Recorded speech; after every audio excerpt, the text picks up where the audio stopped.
শিখি একাডেমিতে তোমাদের সবাইকে স্বাগতম। এই ভিডিওতে এখন আমরা নবম শ্রেণীর জীবন ও জীবিকা বইয়ের আর্থিক ভাবনা অধ্যায়টি থেকে 25 পৃষ্ঠার এই ছকটির সমাধান দেখব। শিক্ষার্থীর আগের ক্লাসে আমরা পারিবারিক বিনিয়োগ পরিকল্পনা তৈরির ধাপগুলো সম্পর্কে জেনেছিলাম। এখানে আমরা পারিবারিক বিনিয়োগ পরিকল্পনা তৈরির 5টি ধাপ সম্পর্কে জেনেছিলাম। আর এই ক্লাসে আমরা পারিবারিক বিনিয়োগ পরিকল্পনা তৈরির প্রথম ধাপটি সম্পর্কে বিস্তারিত জানব। এখানে প্রথম ধাপটি হলো পরিবারের বর্তমান আর্থিক অবস্থা বিশ্লেষণ। বিনিয়োগ পরিকল্পনার এই ধাপে আমরা আমাদের পারিবারিক অবস্থা বিবেচনা করব, অর্থাৎ আমাদের পরিবারের বর্তমান আয়, ব্যয় ও সঞ্চয় পরিস্থিতি কেমন তা পর্যবেক্ষণ করব।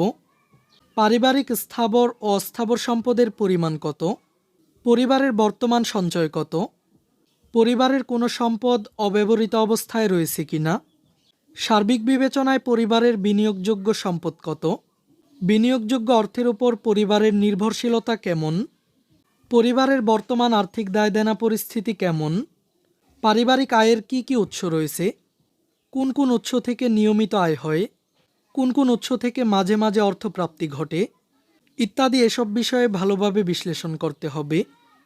আমরা এই কাজটি সহজে করার জন্য নিচের চেক লিস্টটি ব্যবহার করতে পারি। তার মানে আমাদেরকে পারিবারিক বিনিয়োগ পরিকল্পনার প্রথম ধাপটিতে এই তথ্যগুলো সংগ্রহ করতে হবে। এর জন্য নিচে আমাদেরকে একটি চেক লিস্ট দেওয়া হয়েছে। এটি হচ্ছে পরিবারের বর্তমান আর্থিক অবস্থা বিশ্লেষণের চেক লিস্ট। এখানে আমাদের প্রথম কাজটি হলো আমাদের নিজেদের পরিবারের বর্তমান আর্থিক অবস্থা বিশ্লেষণ করা, এরপর এই চেক লিস্টটি সমাধান করা। তো শিক্ষার্থীরা, চলো আমরা এই ছকটির একটি নমুনা সমাধান দেখে নিই। এখানে প্রথম প্রশ্নটি হলো নিয়মিত উৎস থেকে পরিবারের বার্ষিক আয় কত, অর্থাৎ আমাদের পরিবারের আয়ের যে নিয়মিত উৎসগুলো রয়েছে, নিয়মিত এসব উৎস থেকে আমাদের পরিবারের বার্ষিক আয় কত। আমি এখানে নমুনা হিসেবে দিয়েছি 6,50,000 টাকা। এখানে তোমরা তোমাদের পরিবারের নিয়মিত উৎস থেকে বার্ষিক আয়টি উল্লেখ করবে। এরপর অনিয়মিত উৎস থেকে পরিবারের বার্ষিক অর্থপ্রাপ্তি কত, অর্থাৎ যেসব অনিয়মিত উৎস থেকে আমাদের পরিবারে মাঝে মাঝে আয় হয়ে থাকে, এসব অনিয়মিত উৎস থেকে পরিবারের বার্ষিক অর্থপ্রাপ্তি কত। এখানে আমি নমুনা হিসেবে দিয়েছি 50,000 টাকা। এখানে উত্তরটি সম্পর্কে মন্তব্য সঠিক। এরপর পরিবারের স্থাবর সম্পদের পরিমাণ কত, যদি থাকে। এখানে আমি দিয়েছি 10% জমি। এখানে তোমরা তোমাদের পরিবারের স্থাবর সম্পদের পরিমাণটি উল্লেখ করবে। এখানেও মন্তব্যটি সঠিক।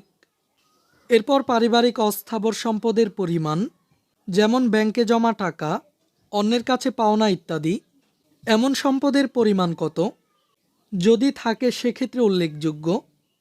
এখানে আমি নমুনা হিসেবে দিয়েছি ব্যাংকে জমা 3 লক্ষ টাকা। মন্তব্যটি সঠিক। এরপর বার্ষিক পারিবারিক ব্যয় কত, যে ব্যয়গুলো আমাদেরকে অবশ্যই করতে হয়। এখানে আমি বার্ষিক ব্যয়ের পরিমাণ দিয়েছি 5 লক্ষ টাকা। তোমরা এখানে তোমাদের পরিবারের বার্ষিক ব্যয়ের পরিমাণটি উল্লেখ করবে। এখানে মন্তব্যটি সঠিক। এরপর বার্ষিক পারিবারিক ব্যয় কত, যেসব ব্যয়গুলো আকস্মিক বা মাঝে মাঝে করার প্রয়োজন হয়। এখানে আমি 20,000 টাকা উল্লেখ করেছি। মন্তব্যটি সঠিক। এরপর বার্ষিক সঞ্চয়ের পরিমাণ কত, আমি এখানে নমুনা হিসেবে দিয়েছি 1,20,000 টাকা। মন্তব্যটি সঠিক।